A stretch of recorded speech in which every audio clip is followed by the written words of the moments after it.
2022 विधानसभा चुनाव ने इस वक्त पांचों राज्यों में हलचल मचाई हुई है। सभी दल अपनी अपनी जीत की दावेदारी कर रहे हैं और जनता को लुभाने के लिए बड़े बड़े वादे कर रहे हैं। हालांकि जनता को कौन भाता है और वो किसके हाथों में सत्ता सौंपेगी, ये तो 10 मार्च को ही पता चलेगा। तब तक के लिए हम राज्यों में चल रही उथल पुथल को देखकर ही समझने की कोशिश कर सकते हैं कि किस राज्य में किस दल की क्या स्थिति है। नमस्कार, मैं अंशिता श्रीवास्तव हाजिर हूँ स्पेशल रिपोर्ट के साथ। दोस्तों, आज की स्पेशल रिपोर्ट में हम उत्तराखंड विधानसभा चुनाव की बात करेंगे, जहां पर इस समय बीजेपी सत्ता सुख भोग रही है, लेकिन आगे भी सत्ता उसके हाथों में रहेगी या नहीं, इस पर संशय बना हुआ है। क्योंकि सब चंगा सी का दावा करने वाली सत्ताधारी बीजेपी के अंदर सब कुछ ठीक नहीं चल रहा है। यही कारण है कि पार्टी कमजोर होती नजर आ रही है। ऐसा इसलिए क्योंकि उत्तराखंड में बीजेपी में बगावत थमती नहीं दिख रही है। एक के बाद एक नेता पार्टी छोड़ते जा रहे हैं और पार्टी को यही अंदरूनी कलह नुकसान पहुंचा सकती है। 2 दिन में 2 विधायकों की बगावत के बाद अब कई नेता भी पार्टी छोड़ने के संकेत दे रहे हैं।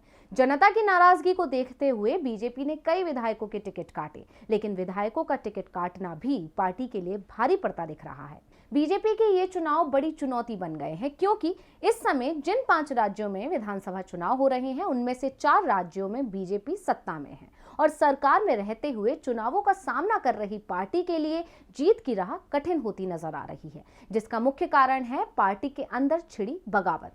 हालांकि बीजेपी पार्टी के अंदर मची हलचल से निपटने की कोशिश में लगी हुई है, लेकिन पार्टी नेताओं की नाराजगी कम होती नहीं दिखाई दे रही है, जिसका नुकसान पार्टी को उठाना पड़ सकता है। अब अगर बात करें उत्तराखंड की, तो 2017 चुनावों के मुकाबले इस बार पार्टी की स्थिति मजबूत नहीं दिख रही है, क्योंकि पार्टी ने अपनी नीति में बदलाव किए हैं, जिसके चलते ज्यादातर नेता पार्टी से नाराज हो गए हैं। दरअसल भाजपा ने 2017 में जीते 20% विधायकों का टिकट काट दिया है।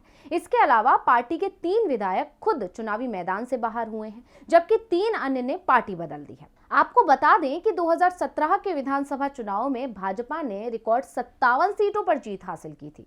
चुनाव आते आते भाजपा के सदस्यों की संख्या दल बदल के चलते मात्र 55 रह गई थी। इन 55 विधायकों में से पार्टी ने 11 विधायकों को इस चुनाव में टिकट नहीं दिया। इसके अलावा 2017 के चुनावों के दौरान कांग्रेस के दिग्गज नेता हरक सिंह रावत कांग्रेस छोड़ कई नेताओं के साथ बीजेपी में शामिल हो गए थे। अब वो भी कांग्रेस में वापसी कर चुके हैं, या यूं कहें कि घर वापसी कर चुके हैं। ऐसे में कयास हैं कि चुनाव से पहले जो नेता कांग्रेस से बीजेपी में शामिल हुए थे, वो कई नेता भी घर वापसी कर सकते हैं, जिससे पार्टी को भारी नुकसान हो सकता है। यानी ये कहना गलत नहीं होगा कि उत्तराखंड बीजेपी में छिड़ी बगावत पार्टी के लिए जीत की राह में अड़चन बन सकती है। उत्तराखंड में पार्टी अंदरूनी कलह से पहले ही जूझ रही थी, लेकिन चुनावों में टिकट ना मिलने से नेताओं के अंदर नाराजगी ज्यादा बढ़ गई है। अगर बीजेपी की पहली सूची पर ही गौर करें, तो सूची जारी होने के बाद कई नेता बागी हो गए हैं, जिसे देखकर माना जा रहा है कि इसका असर चुनावों में दिख सकता है। हालांकि इस नुकसान से बचने के लिए पार्टी बागी नेताओं को मनाने की कोशिश कर तो रही है, पर हालात सुधरते नहीं दिख रहे हैं। चुनाव से पहले भाजपा में उथल पुथल देखी जा रही है। उत्तराखंड भाजपा के खेमे में नेताओं की नाराजगी जमकर देखी जा रही है। टिकट को लेकर भी नेताओं के बीच खींचतान दिखाई दे रही है। नेता एक दूसरे पर कटाक्ष करने से भी नहीं चूक रहे हैं।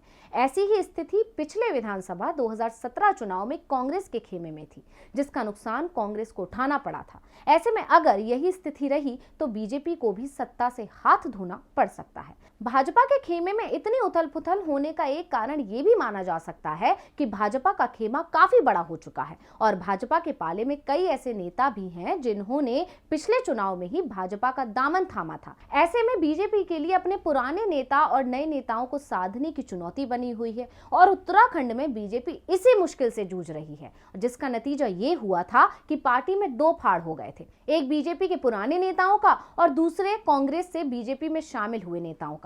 पार्टी के पुराने नेताओं को लगता है कि पार्टी नए नेताओं को ज्यादा तवज्जो दे रही है और पुराने नेताओं को नजरअंदाज कर रही है, जिसके चलते पार्टी नेताओं में असंतोष पैदा हुआ और पार्टी में टूट शुरू हो गई। भाजपा की भगदड़ प्रदेश में कांग्रेस की हवा बनाने का काम कर रही है। उत्तराखंड भाजपा में पहले 2 जिलों के जिला पंचायत अध्यक्ष भाजपा छोड़ कांग्रेस में शामिल हो चुके हैं। वहीं भाजपा से कांग्रेस में आने वाले नेताओं की चर्चाएं भी जोरों पर हैं। उत्तराखंड में भाजपा के एक बड़े तबके के नाराज होने का कांग्रेस को बड़े स्तर पर फायदा मिल सकता है। दावा तो यहां तक किया जा रहा है कि कांग्रेस ने तो भारतीय जनता पार्टी के ऐसे कई बागी और नाराज नेताओं से संपर्क भी करना शुरू कर दिया है। दरअसल उत्तराखंड में नेतृत्व परिवर्तन के बाद बहुत सारे नेता अंदर ही अंदर भाजपा से नाराज चल रहे हैं। अब इस नाराज खेमे को अपने साथ जोड़ने में कांग्रेस अपनी राजनीति गोटियां बिछाने में लगी हुई है। उत्तराखंड में बीजेपी को लगातार झटके लग रहे हैं। सबसे बड़ा झटका लगा था जब हरक सिंह रावत ने पार्टी से इस्तीफा दिया था और कांग्रेस का दामन थाम लिया था, जबकि 2017 चुनावों से पहले वो कांग्रेस को छोड़ बीजेपी में शामिल हुए थे। हरक सिंह रावत के पार्टी छोड़ने के बाद बीजेपी को एक और झटका लगा जब विधायक उमेश शर्मा काऊ ने इस्तीफा दे दिया। इसके अलावा पूर्व कैबिनेट मंत्री यशपाल आर्य और उनके बेटे नैनीताल से विधायक संजीव आर्य ने भी विधानसभा की सदस्यता से इस्तीफा दे दिया और कांग्रेस का दामन थाम लिया। इसके अलावा चुनाव में हार के डर से बीजेपी के वरिष्ठ नेता और पूर्व मुख्यमंत्री त्रिवेंद्र सिंह रावत ने तो चुनाव लड़ने से ही इनकार कर दिया, जबकि पार्टी की ओर से उन पर चुनाव लड़ने का दबाव भी बनाया गया था। अब बात करें अगर उत्तराखंड के राजनीतिक इतिहास की, तो साल 2000 में राज्य बनने के बाद से उत्तराखंड में अब तक 4 विधानसभा चुनाव कराए गए। पहला चुनाव 2002 और पिछला चुनाव 2017 में कराया गया था।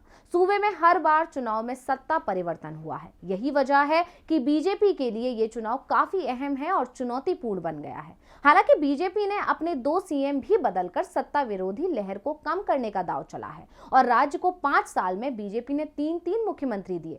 हालांकि ये दांव काम करता नजर नहीं आया, क्योंकि इससे पार्टी के अंदर ही बगावत तेज हो गई। बीजेपी इतिहास बदलने के मूड से 2022 के चुनाव में जुटी है, जिसके लिए राष्ट्रवाद और हिंदुत्व को अपना चुनावी एजेंडा बना रही है। उत्तराखंड में अब तक हर चुनाव में सत्ता बदलती रही है। मौजूदा समय में बीजेपी सत्ता में है। ऐसे में बीजेपी को जीत के लिए एंटी इनकन्वेंसी से भी निपटना है और सत्ता परिवर्तन के ट्रेंड को तोड़ने के लिए शीर्ष नेतृत्व मंथन में जुटा है। बता दें कि बीजेपी ने 2017 विधानसभा चुनाव में 70 में से 57 सीटों पर जीत दर्ज कर सत्ता में आई थी। वहीं 2022 विधानसभा चुनाव के लिए बीजेपी ने 60 के पार का लक्ष्य निर्धारित किया है। अब बीजेपी में मची इस भगदड़ के बाद ये देखना दिलचस्प होगा कि पार्टी इस टारगेट को हासिल कर पाएगी या नहीं, या फिर उत्तराखंड में सत्ता परिवर्तन का ट्रेंड बरकरार रहेगा और बीजेपी को हार के साथ संतोष करना पड़ेगा। तो इसी के साथ मुझे दीजिए इजाजत, फिर हाजिर होंगे एक और स्पेशल रिपोर्ट के साथ। नमस्कार। हमारे चैनल से जुड़े रहने के लिए YouTube पर टाइप करें DB लाइव, सब्सक्राइब बटन को क्लिक करें और बेल आइकन को दबाना न भूलें, ताकि खबरें आप तक पहुंचती रहें। देखते रहिए DB लाइव, क्योंकि यहाँ हैं खबरें लगातार।